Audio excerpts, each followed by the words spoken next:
All right, how's everyone doing? I am Rich CELENZA. Thanks for tuning into the Rich CELENZA Show. WTF are you talking about? So, what I want to get into today, or actually what I want to call this podcast, is learn to own it. So, what I mean by that is whatever you're doing in your life, own it.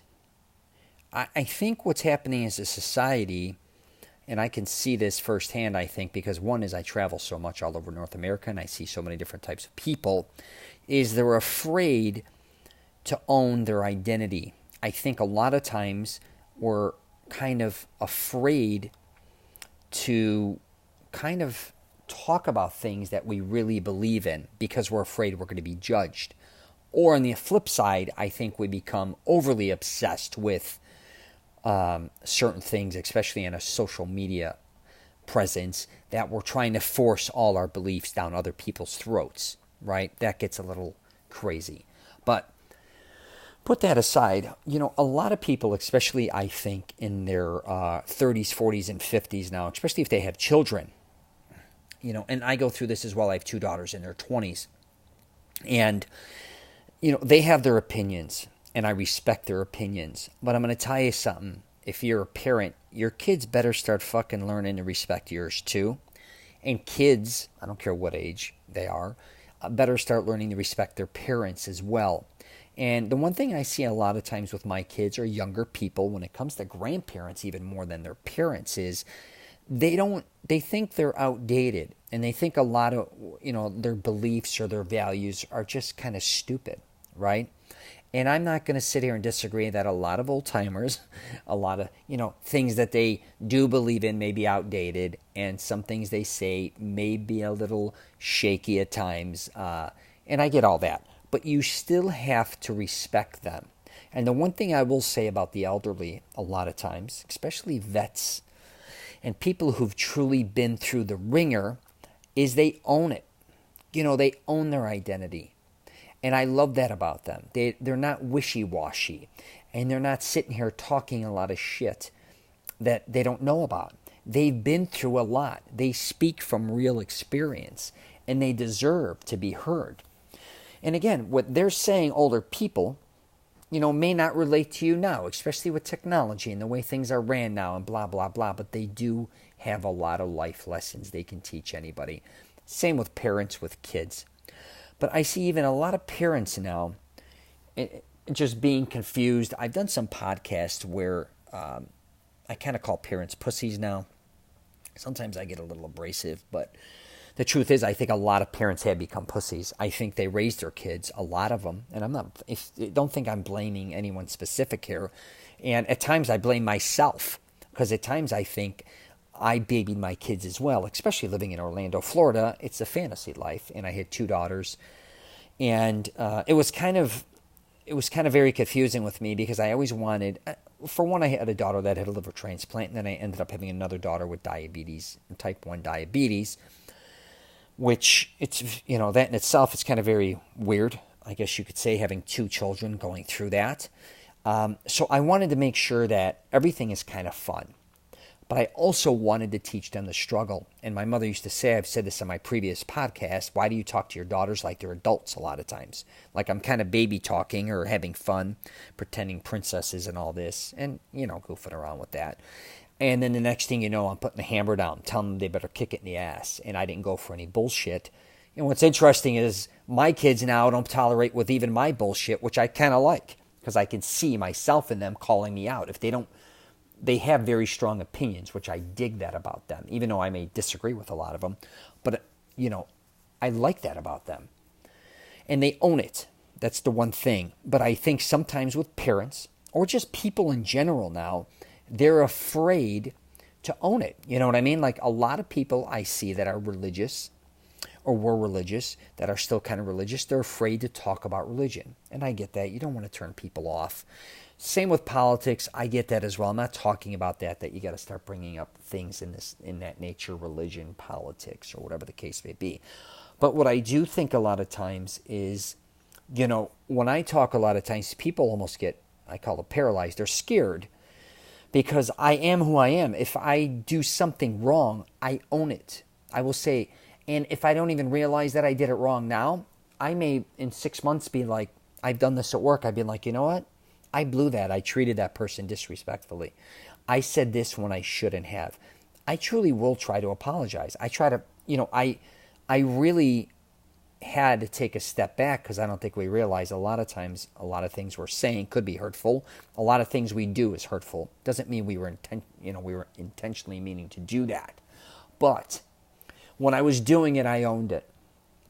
And I think, again, with society, it's almost becoming to the point where we're afraid to almost stand up for what we believe.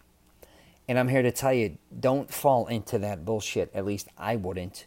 And most likely no one's going to listen to me anyways. But if you do listen to me, and I don't care what age you are, if you don't believe in yourself, nobody else is going to. And also keep a goddamn open mind on a lot of things. Don't believe everything you hear. You know that saying, I've said it on podcasts before. Don't believe anything you hear and half of what you see. But what you do believe in, don't let people sway you a lot of times to make you feel like you're always wrong or you're just doing things incorrectly. I'm sure, I always talk about we all do things wrong. We probably do things wrong more than right, because if we continuously did things that were right, we'd all be multimillionaires. We'd all be living probably an amazing life. But for the most part, we make a lot of mistakes, which in turn leads us to a lot of, setbacks. Right. But here's the thing. Even if you've done things that have set you back and you've owned it and you believed in it, right?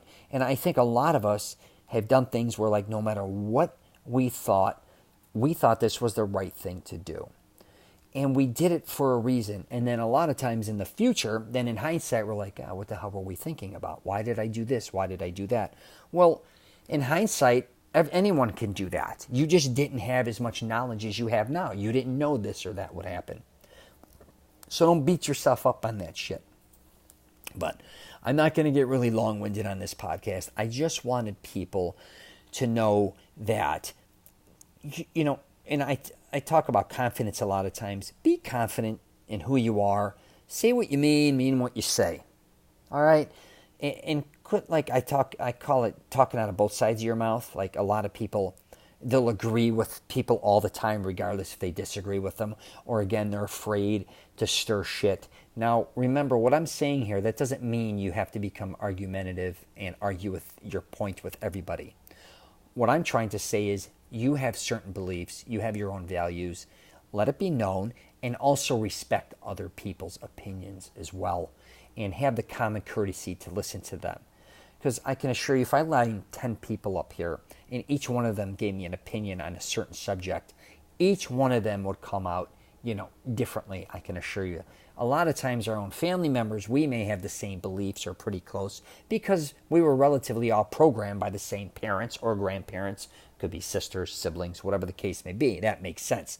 But when you step outside your family and go into another family, they most likely were programmed entirely different. Even though you may all be Italians, you may be all Greeks, Irish, Jewish, whatever the case may be. When it comes to religion, maybe in politics, you'll have a lot of similarities. But when it comes to a lot of other subjects, we don't. A lot of times what we believe is what we've experienced in our life.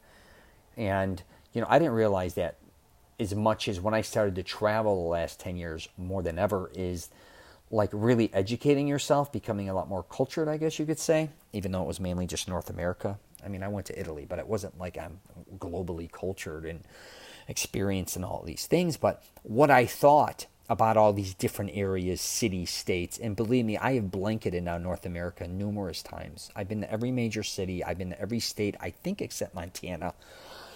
Even Canada, I've been to every major one, for the most part, every one of their major cities numerous times. And what I thought about a lot of things, I was wrong. I just basically either read about them or heard about them or heard from other people what it was like. And then when I went and visited these places or met these type of people, I was shocked on how full of shit other people were and how it really wasn't the way it is, right? And I've even had the opportunities to spend, I'm not talking weeks, like years on the East Coast. I'm in New York right now, actually. I'm from Chicago, lived in California, Spent, at this point, I don't even know how many months in Canada and just all over the place. And the one thing I realized traveling more than anything is wanted, I just wanted to, listen to people and learn and understand that I am a certain type of person too, that for the most part was just very arrogant. And as time went by, I had to be open-minded to say, why am I so arrogant? So as much as I owned it, a lot of things that I owned were incorrect, and the way I believed were wrong. So I had to become, hopefully, a lot more educated and become much more self-aware. That, again, there's a difference between owning something and then judging somebody as well, if that makes sense. Because I think a lot of us, when we state our opinions, which is wonderful, and that's what this whole podcast, this one's about, is standing behind what you say and what you do. But again, not being naive to go out there and think that your opinions are the only thing that really matter, because they don't necessarily to everyone else. That still doesn't mean they're not valued. I'm going to leave it there. If you get a chance, you might want to check out my YouTube channels as well. I'm doing a lot of things fitness related, so if you want any information on fitness, I've been doing videos on my workouts. I've been giving people information what to do in the gym regarding many things, how to lose weight, gain weight. I also have a Mastering Self-Confidence program out there. I try to help people with confidence. And you could see all that or view all that on richcelenza.com or masteringselfconfidence.com. So, yeah, please just own it. That's how I'm going to end this. Take care, and if you're traveling, safe travels.